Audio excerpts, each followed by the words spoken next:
Assalamualaikum warahmatullahi wabarakatuh. Hello everybody, this is me, Mr. Teguh Eko Priyanto, your English teacher. And today I will teach about narrative text. Look at the video that I will play for you and then watch it carefully.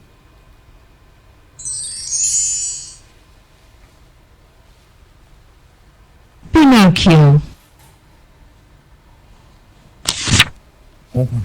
Once upon a time, there lived an old carpenter named Geppetto.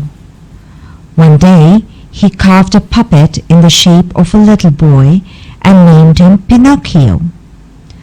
"How I wish this boy was real," he said longingly. A kind fairy who was passing by heard Geppetto's words. That night, she sprinkled some magic dust on the puppet and brought Pinocchio to life. "But remember," she told the boy, "if you want to be a real boy, you must always be good and make your father Geppetto proud." Geppetto loved Pinocchio dearly.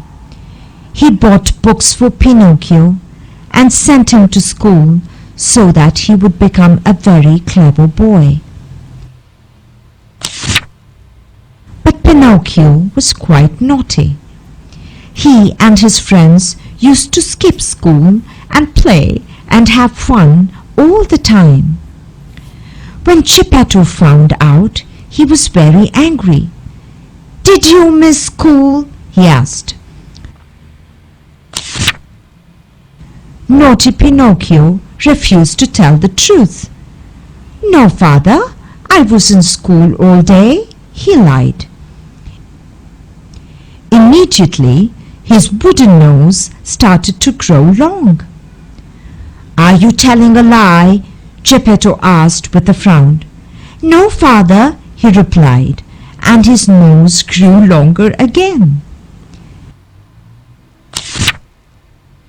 In fact, every time Pinocchio told a lie, his nose became longer and longer. Every time Geppetto's friend, the woodpecker, had to peck the boy's nose to its actual size. And every time Pinocchio used to promise to be a good boy next time. But Pinocchio soon forgot his promises. He thought, "School is no fun at all. I don't want to study anymore. I want to have grand adventures." So Pinocchio and his friends ran away from home and joined a circus. However, Pinocchio soon realized that circus life was not fun at all. He worked all day and he missed Geppetto terribly. Plus, because he had stopped going to school, he had grown 2 large donkey ears. Poor Pinocchio! Then one day he heard terrible news. Geppetto, who had been searching everywhere for his son, had been swallowed by a huge whale. Immediately, Pinocchio set off to try to save his father. Finally, Pinocchio found the whale. But as soon as the whale saw him, it swallowed him up as well. Inside the whale's belly, who do you think he saw? It was Geppetto. How happy they were to see each other. "I have a plan to get out," said Pinocchio, and began tickling the whale's stomach. As soon as the whale opened its mouth and gave a big sneeze, Pinocchio and Geppetto shot out. Pinocchio and Geppetto finally reached home safely. The fairy was so pleased with Pinocchio's bravery that she decided to make him into a real flesh and blood boy. From that day, he was a very good boy who never missed school again, and the father and son lived happily ever after. Okay.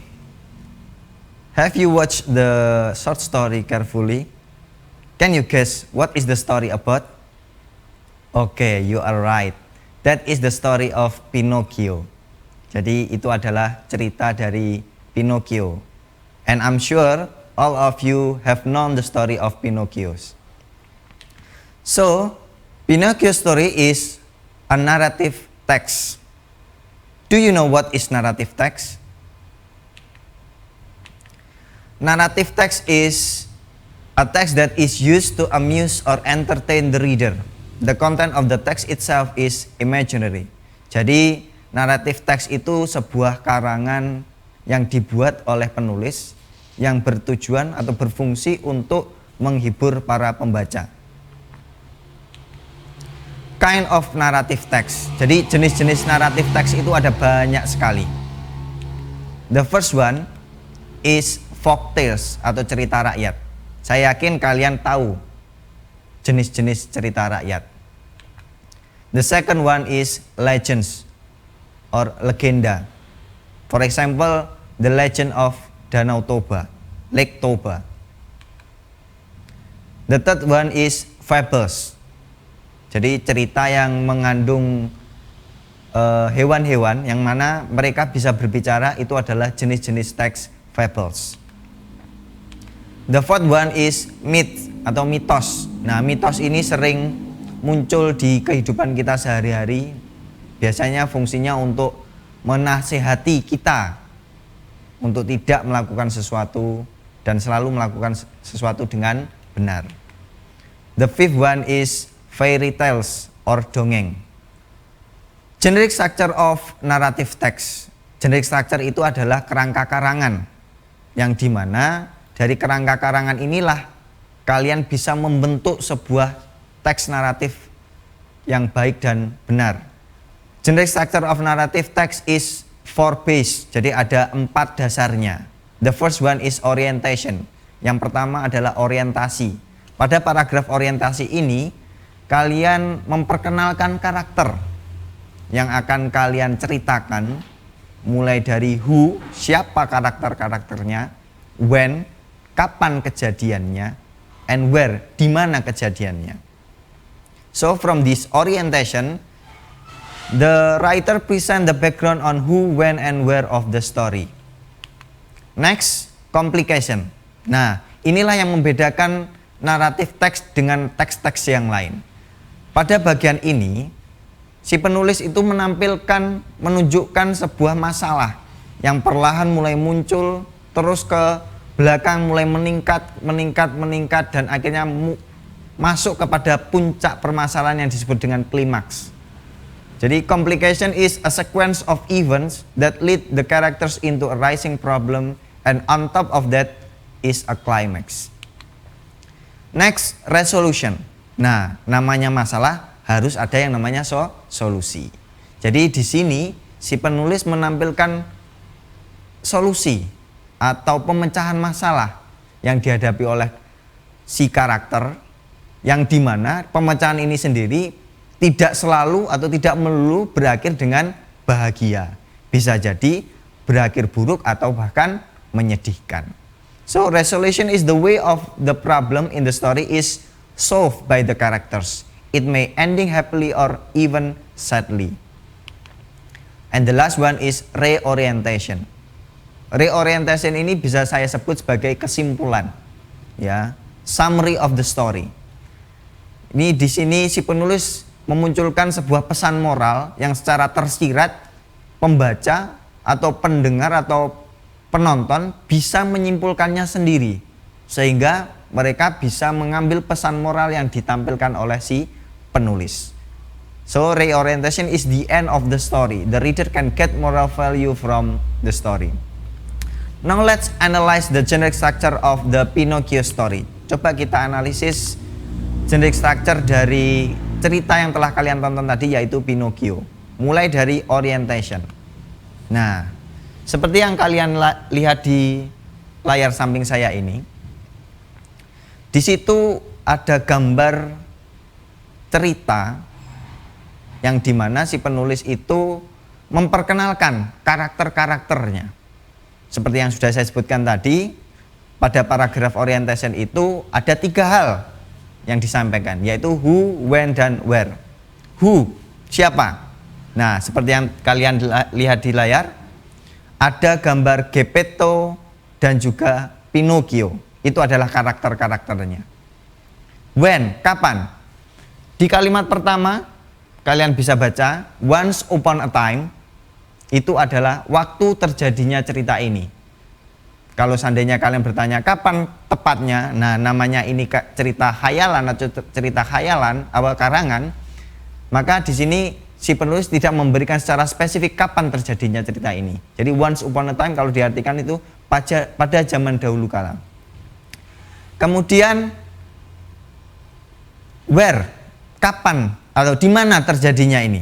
Nah, bisa kita tebak, namanya Geppetto itu dari Italia, anggap saja di sebuah desa atau kota yang ada di Italia. Next, complication. Complication yang seperti yang sudah saya jelaskan tadi, yaitu permasalahan yang dimunculkan oleh penulis yang terjadi pada si karakter. Nah, pada cerita Pinocchio yang saya yakin kalian sudah tahu apa masalahnya, itu adalah Pinocchio yang awalnya sudah bisa hidup sebagai boneka kayu, itu mulai menunjukkan gejala-gejala kenakalan umum remaja, yaitu suka bermain, tidak mau belajar, suka membolos sekolah, tidak menuruti perintah orang tua. Itu semua dilakukannya hanya untuk bersenang-senang. Nah, dalam cerita Pinocchio ini, ketika ditanya oleh orang tuanya, kenapa kok kamu sukanya bermain, kenapa kok kamu sukanya bersenang-senang, membolos sekolah, tidak belajar, dia selalu berbohong, yang mana akibatnya dari kebohongan itulah hidungnya menjadi panjang. Next, resolution. Nah, seperti yang kalian lihat di layar, puncak masalahnya itu muncul ketika si Pinocchio akhirnya merasa marah karena terus-terusan diomeli oleh orang tuanya, dan akhirnya dia minggat, atau kalau bahasa pondoknya itu bobol, ya. Jadi di sini dia minggat mengikuti kehidupan sirkus atau bekerja sebagai sirkus, yang pada akhirnya dia merasa ternyata bekerja itu tidak mengenakkan. Dia bekerja keras banting tulang, tidak bisa bersenang-senang dengan teman-temannya, yang membuat dia akhirnya menyesal. Nah, pada suatu ketika dia mendengar kabar bahwa ayahnya itu mencari-cari dirinya, yang pada akhirnya ayahnya itu ditelan oleh seekor ikan paus. Dengan perasaan takut dan khawatir, dia terus mencari ayahnya, dan akhirnya ketemu, dan ternyata juga dimakan juga oleh ikan pausnya.